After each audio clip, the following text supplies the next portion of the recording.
एक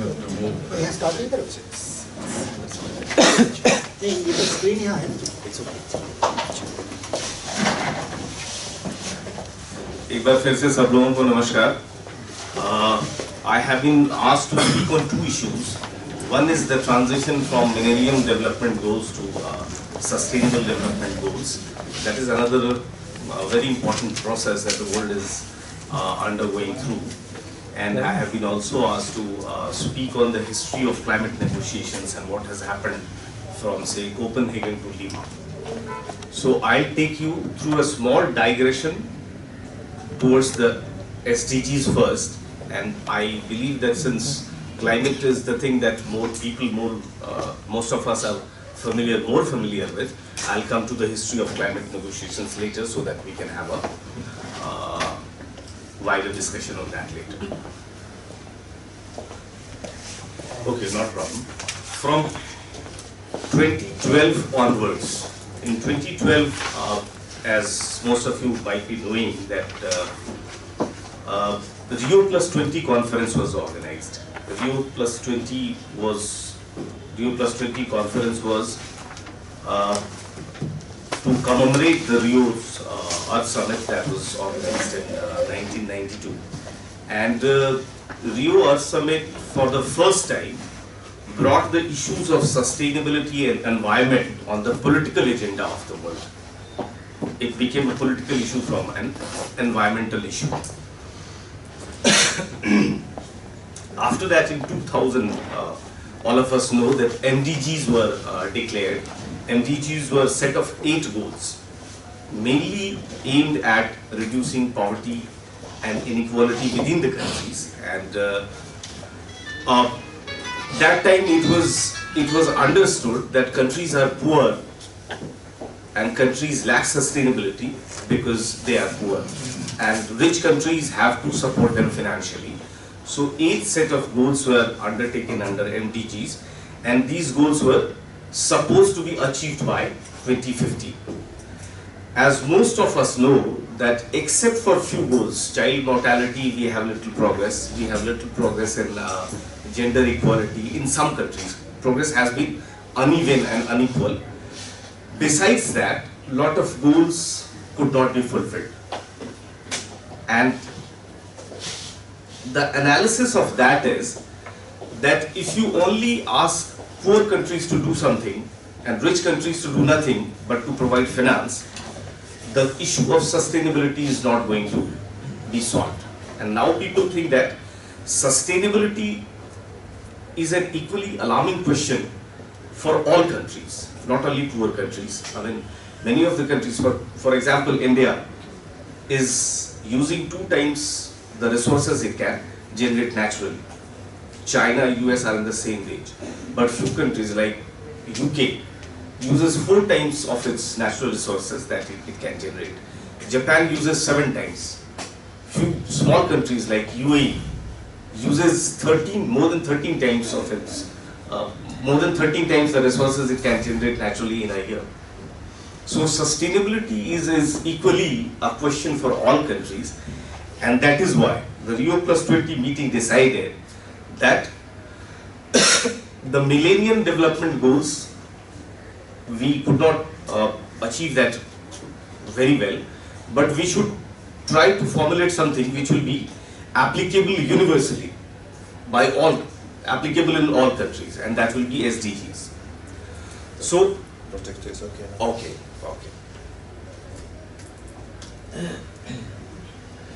So a number of efforts were started after this 2012 meeting under 2 categories. One are intergovernmental efforts, which where countries are parties and they participate, and other set of processes were led by United Nations. In intergovernmental processes, you have a post-2015 development agenda of the United Nations, where United Nations is looking into what should be its development agenda after the MDGs end. Then you have a follow-up of Rio Plus 20. Then there is a United Nations General Assembly process, which is also looking into same set of issues. Then you have a set of UN-led processes where they are also looking into how we can improve the sustainability of world. And this also includes a platform of global corporations, which is called UN Global Compact, and a platform to ensure sustainable energy for all. If you, next slide please. Yeah. If you look at it, visually it looks like a very, very complex maze of activities, which it really is. And if you want to follow each of them, it's almost not impossible, but very difficult to do it. In the post-2015 development agenda, United Nations set up a high-level panel of eminent persons, which included sort of 27 eminent members from world's government. They submitted a report in 2013, and they said that when MDG comes to an end, we should have an agenda which is universal. It's not like MDG, which will be applicable only in poor and developing countries. It should have sustainable development at the core, which they, in this form, they agreed that whatever processes we have been doing did not have sustainable development agenda at the core. We should not leave anyone behind, and economies should be transformed for more jobs. We have had a decade of jobless growth and things like that, and forge new global partnership. I'll spend a second on global partnership. When in 2000 MDGs were declared, and 2000 there was a global consensus that rich countries should provide 0.7% of their gross national product to poor countries, so that they can develop, they can remove poverty, they can remove inequality, they can remove diseases or contain diseases. But in these 15 years, what we have achieved is, at best it is 0.3%. So right now, one can safely assume that rich countries are only contributing 0.3% of their GNP to poor countries. And the mandate was to provide 0.7. So this is the progress on the global cooperation and global partnership for sustainability. There are other processes which are more important than the earlier I mentioned. There has been an open working group .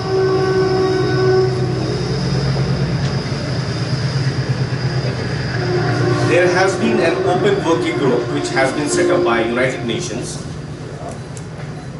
to formulate sustainable development goals. It started its work in January 2013. Besides that, the United Nations has also set up a high-level political forum.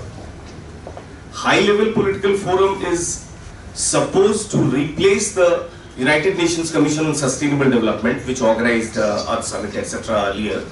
They found that it's not very effective, and to enhance the global political ambition, we should have a high-level political forum. So there is a high-level political forum set up, which will be home to sustainable development goals, and this will be mainly monitoring the progress and implementation of sustainable development goals.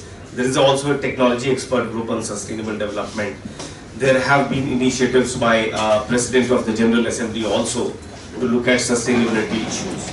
I'll skip this. I'll also skip this. So, the Open Working Group started in January 2013 to look at sustainable development goals and formulate sustainable development goals. It's basically a 30-member committee where more than 17 countries. Next please, next please, next. Yeah, thank you.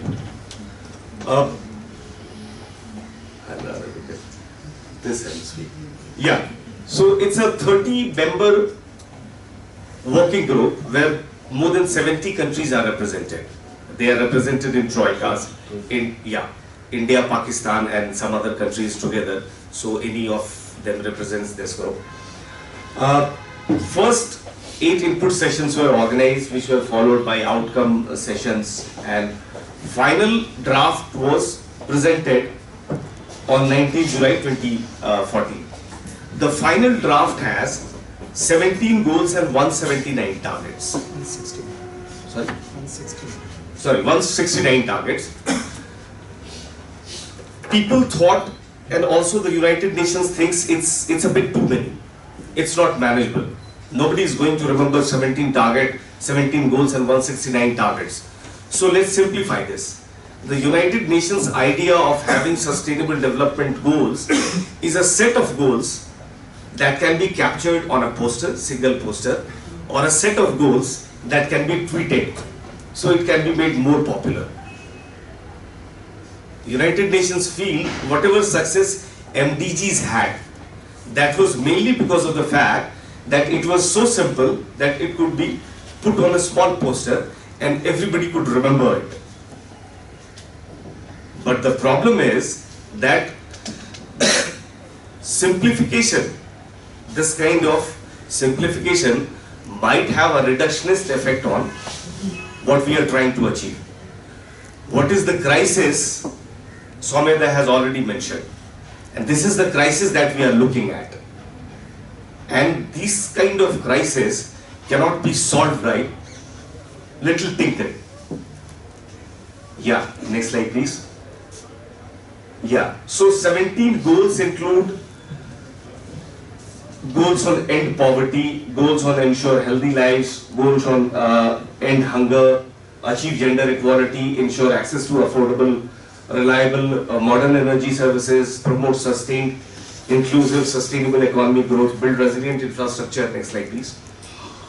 Make cities and human settlements inclusive, safe, resilient and sustainable, ensure sustainable consumption and production patterns, take urgent action to combat climate change, of course.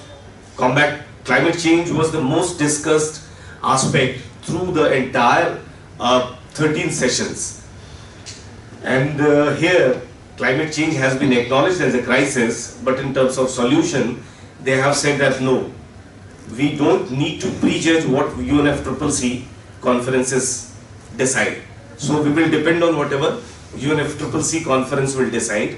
And here we'll also see what we have been seeing, what UNFCCC conferences are deciding, whether they are at all moving towards the solutions. Protect, restore and promote sustainable use of terrestrial ecosystems, promote peaceful and inclusive society. The goal 17, which you can't see here, is on means of implementation, MOI. In the first session that was held, the countries did not feel it important to have a goal on means of implementation. They said that we don't need a separate goal on means of implementation, but after a lot of fight, means of implementation was included as 17th goal, and specific aspects of means, finance, technology, trade, were also included in specific goals wherever it was found relevant and pertinent. Can we have the next slide please go? The main areas of conflict is that, again, here also it's complete echo of the debate that we hear in UNFCCC. Rich countries say that now only rich countries and industrialized countries cannot take the entire financial and burden of providing technology. So developing countries, emerging economies, major developing countries also will have to share the burden. And their idea of sustainable development goals is that all goals should be implemented in all countries. While the developing countries have been saying that universality does not mean uniformity.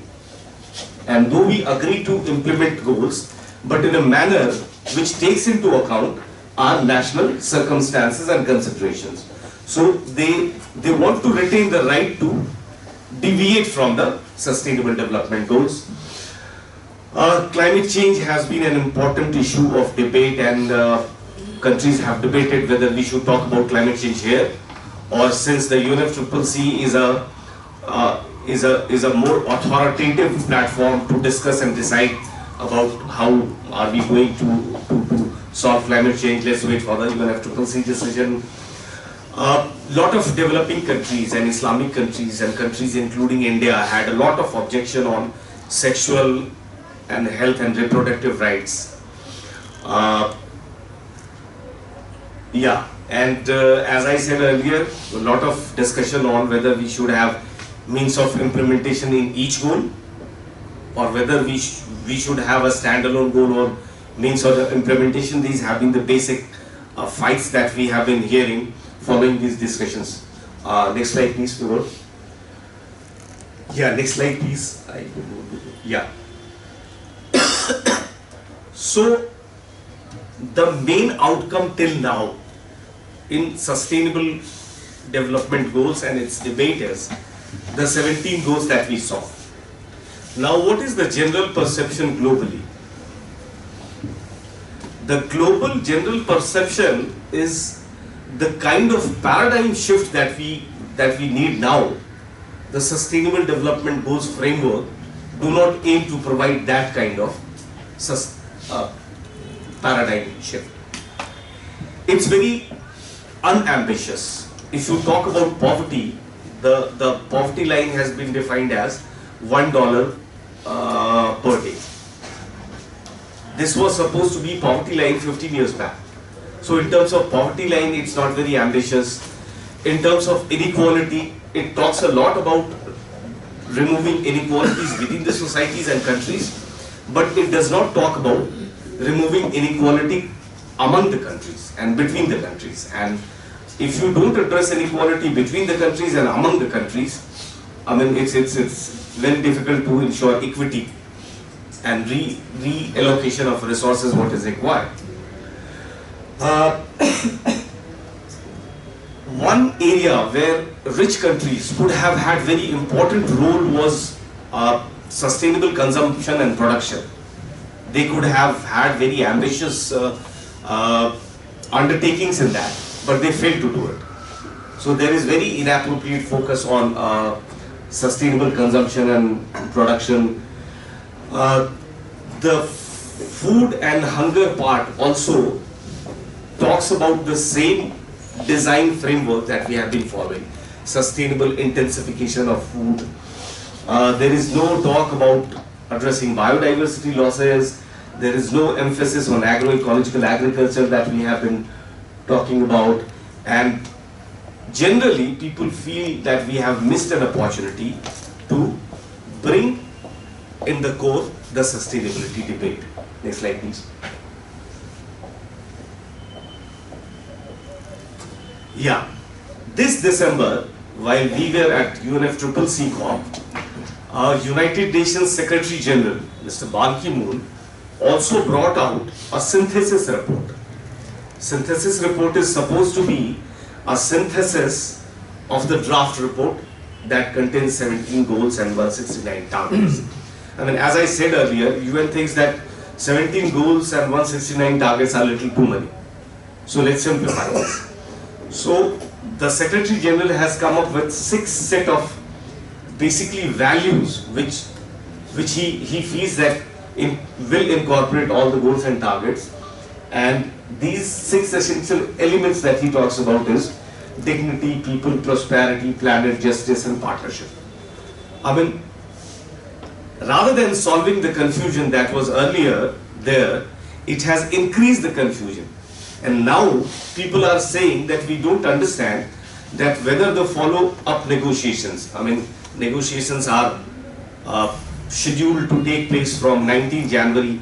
Each month till July there will be a session, and in September, United Nations General Assembly session, UN is supposed to bring out the final Sustainable Development Goals.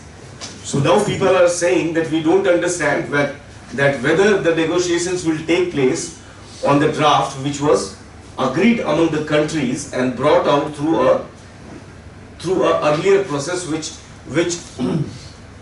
was led by countries, or the negotiation will take place on this synthesis report that the Secretary General has brought out.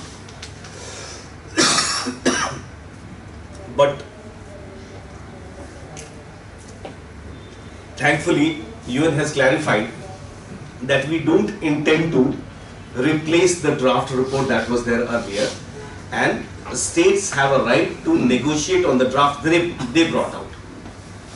This is now supposed to be only a communication tool to bring something about SDGs on one poster and to be tweetable.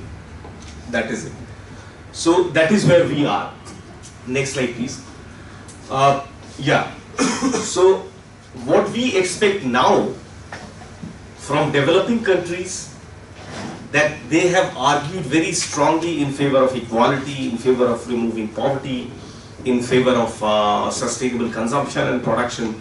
They should hold their foot on those grounds, but at the same time they also need to be more accepting on issues like climate change, on issues like sexual health and reproductive rights, etc. It was supposed that countries will discuss these draft report nationally and come up with a sort of national consensus on what they will negotiate in the United Nations General Assembly. But I don't see many countries conducting these kind of consultations. UNDP organized few consultations in Delhi, in India rather, but in none of the consultations there was any representation from the government.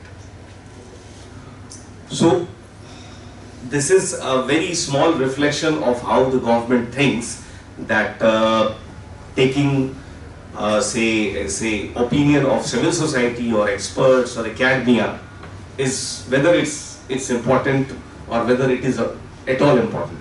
Yeah. So in terms of sustainable development goals, next negotiations will start on January 19. It will happen every month for 4 days, and it will go until July, and September we are expecting a final sustainable development goals. Though there is very little opportunity for NGOs now to enter into these process. The process that was held last year and year before last, there was very adequate space for NGOs in that terms, and it was good to see that chair of the working groups also took inputs from NGOs and incorporated those inputs, especially on sexual and reproductive rights, etc., human rights, etc. Despite displeasure from the country parties. That was good to see. But whether that much space will be available to civil society organizations as such in the process which is starting to unfurl from January 19th, I doubt. Okay. So now coming back to climate change negotiations. I think Soumya has already given a broader idea of what is happening in negotiations. Just brief recap of what happened before Copenhagen. Why Copenhagen was important. As most of us know, that UNFCCC was opened for signature and ratification at the end of the Rio meeting. From Rio meeting, Rio Earth Conference, 3 treaties: United Nations Convention on Biological Diversity, United Nations Convention against Desertification, Combating Desertification, and United Nations Framework Convention on Climate Change flowed out from Rio Earth Conference. UNFCCC came into force in 1995 when first COP was held in Berlin. And in Berlin, countries felt that we have talked about reducing emission, but whether that is adequate to reach the objective that we want to. So the first COP that was held in Berlin said that we should put targets, numbers to ambitions of the countries, especially rich and industrialized countries, Annexure 1 countries as they are called. And the Berlin, many aspects of Berlin mandate were incorporated as Kyoto Protocol. Kyoto Protocol was adopted in COP 3rd in 1997, and it was even though Kyoto was adopted in 1997, many rules were left open. So In 2001 in COP7, which was held in Marrakesh, Kyoto Rule Book was sort of completed by laying down how the Kyoto Protocol will be implemented. As some of you might remember that in 2002, COP was organized in Delhi.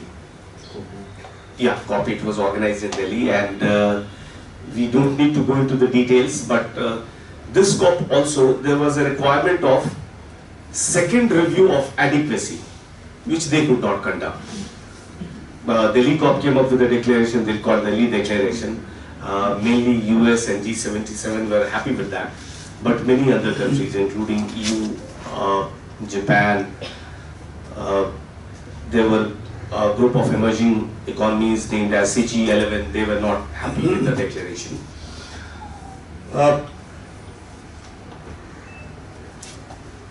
In COP13, some important decisions were made in Bali, and Bali Action Plan adopted an ad hoc working group on long-term action. This group was supposed to discuss within a time of 2 years what long-term actions could be taken, not only in mitigation but also in adaptation, in finance, in technology transfer, etc. And it called developed countries as well as developing countries for action. The difference was that the developed countries were asked to discuss mitigation commitments or contributions, and developing countries were asked only to discuss contributions.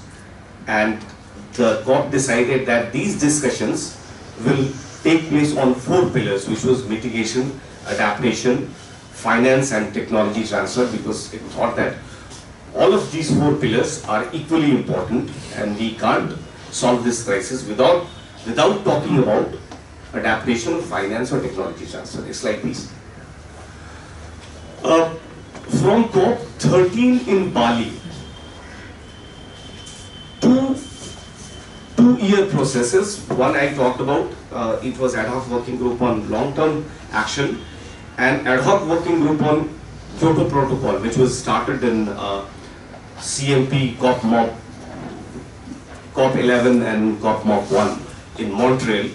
They were supposed to discuss developed countries' contribution after the Kyoto Protocol ends. And these two were to come with their final decisions. They could not do it. And that was the major failure of Copenhagen. The entire conference was marked by lack of transparency and domination by countries. They could not decide anything. Few countries, only 24 countries out of 194 countries sat together. US, including basic countries, basic group came up for the first time in Copenhagen COP.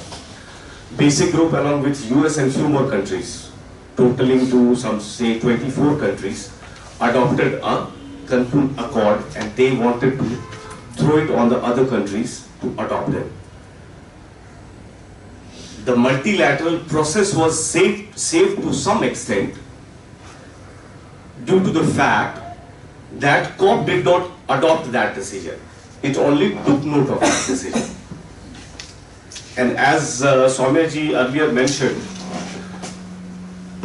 this COP sounded a death knell for equity and common but differentiated responsibility and historical responsibility. Because Copenhagen Accord was not about binding commitments but pledge and review. Each country will pledge what contribution it wants to give, and it will review it later whether that is adequate or not. To make the Copenhagen Accord more saleable, they included this provision of finance, that they will try to arrange $100 billion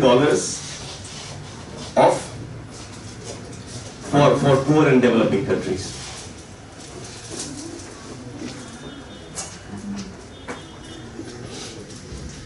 But outside the COP, it was a very significant thing that happened. In Copenhagen, more than 100,000 people participated in March. And that showed the frustration of people from failure of negotiations. But as generally happen, people and countries fail to do what is good and generally take side with what is bad. So what was very interesting to see that in the year following Copenhagen Accord, more than 140 countries pledged support for the Copenhagen Accord. By this you can see the intention of countries to do something, lack of intention of countries to do something which is binding, which is meaningful, which is effective, which puts rich countries to corner. More than 80 countries also provided information on what mitigation actions they would take. Next slide, please. What happened in Cancun? Cancun, to be very honest, officially adopted Copenhagen Accord. That's it. So, while we could not reach an accord in Copenhagen, but the multilateralism was saved by COP not adopting Copenhagen Accord. In Cancun, we had an agreement, but that was at the cost of multilateralism. All countries officially adopted Copenhagen Accord, which the basic principle of which is pledge and review, and pledge and review, we are saying, does not respect science. Pledge and review does not see the urgency that the science requires.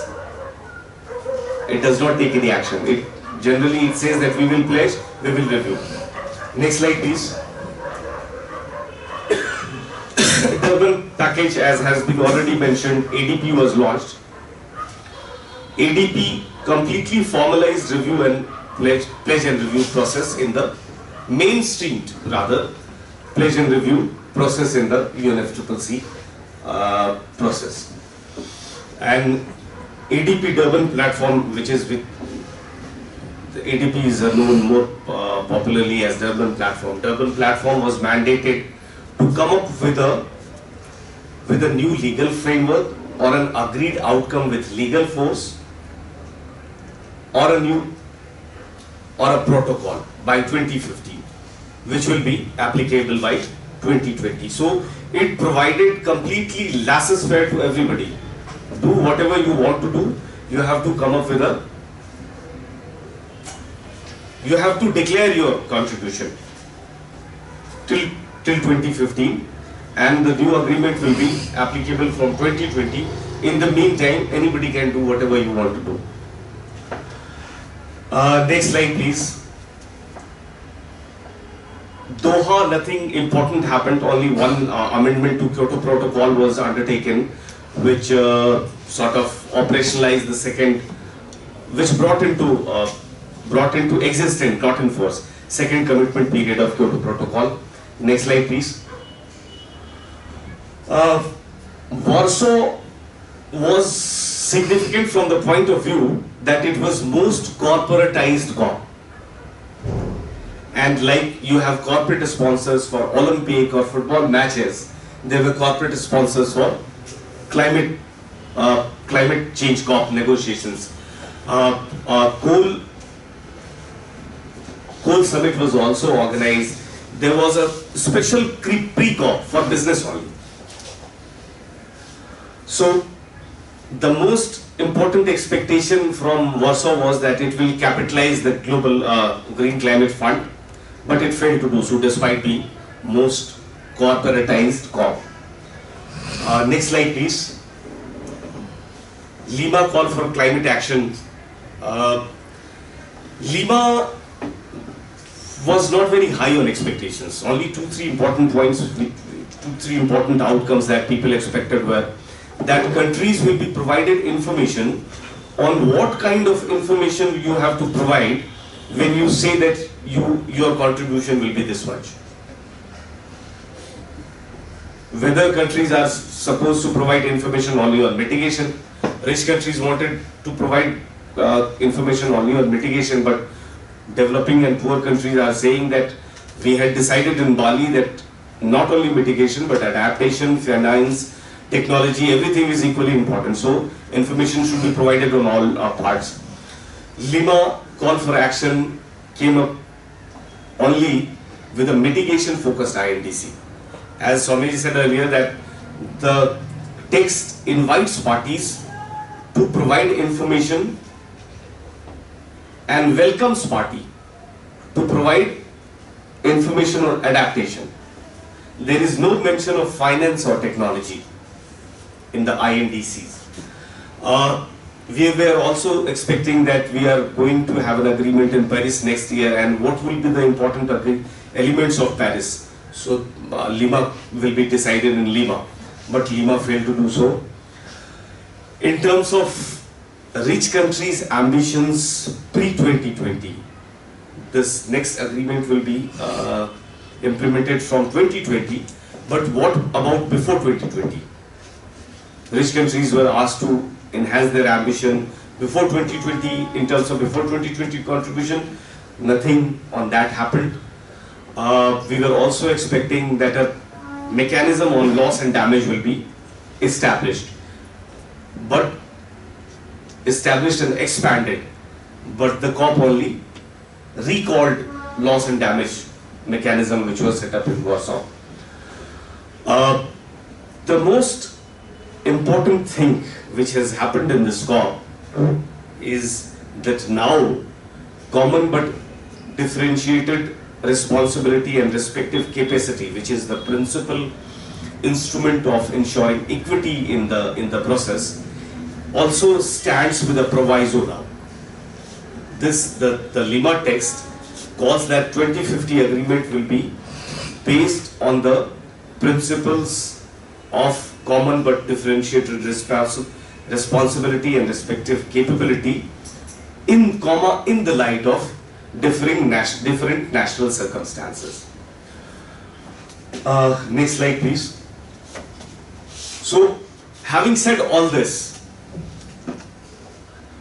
what we have achieved in 20 years of negotiation is almost equal to zero.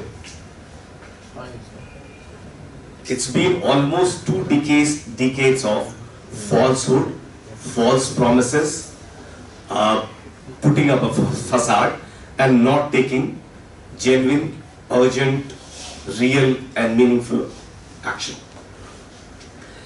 Till now, I mean, even today, we have a gap of more than 12 gigatons of GHG emissions, and nobody is coming up with enhanced ambition to cover this gap. We have seen best of the carbon market, EU ETS, has failed. I mean, the presumed price of 1 ton of carbon was $24, which at the price started at something like $20 per ton of carbon. It came to as low as 30 cents per ton of carbon. So, I mean, this shows that whether putting a price on carbon can solve this crisis. And the answer is a resounding no, that all of us understand. The kind of solutions that we are bringing, one that if we don't do anything, I mean, it's bound to bring the demise of the system. But the more problematic part is that the solutions which are being provided in terms of carbon market, in terms of RED, in terms of geoengineering solutions, in terms of carbon capture and storage, in terms of bioenergy carbon capture and storage, this will hasten the demise. This is not a solution in real term. And the crisis is more profound than we think of. Why I am saying that the crisis is more profound?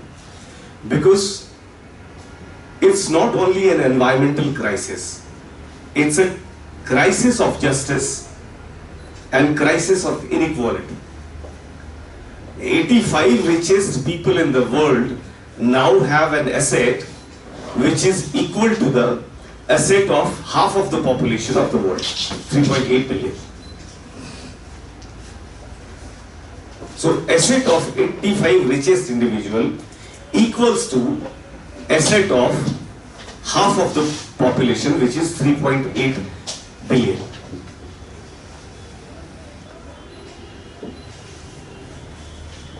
Can we imagine that we can have a sustainable world in this kind of inequity and inequality? Is it possible?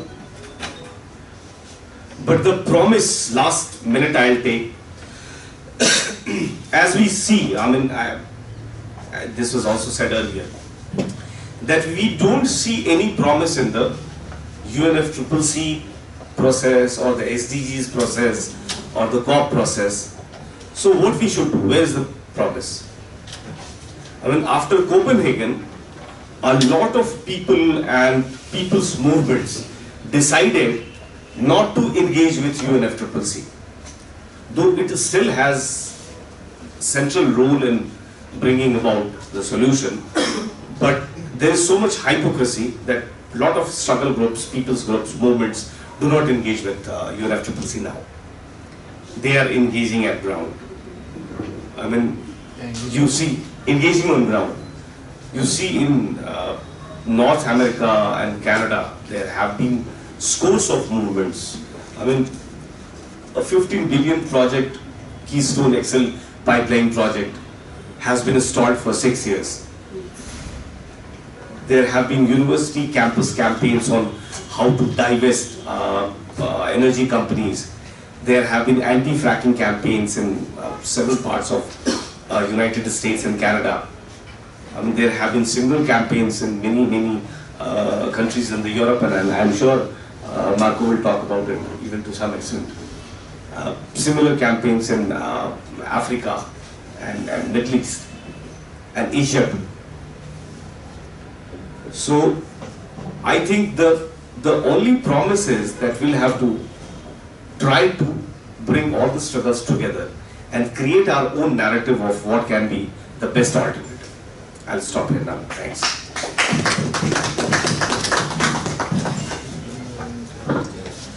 Thank you very much, Ajaja. So the floor is now open for questions and comments from the floor. And since there are many people who have come after the first round of introductions, I would ask anybody to speak, to begin with a short introduction, at least name. So who would like to comment first?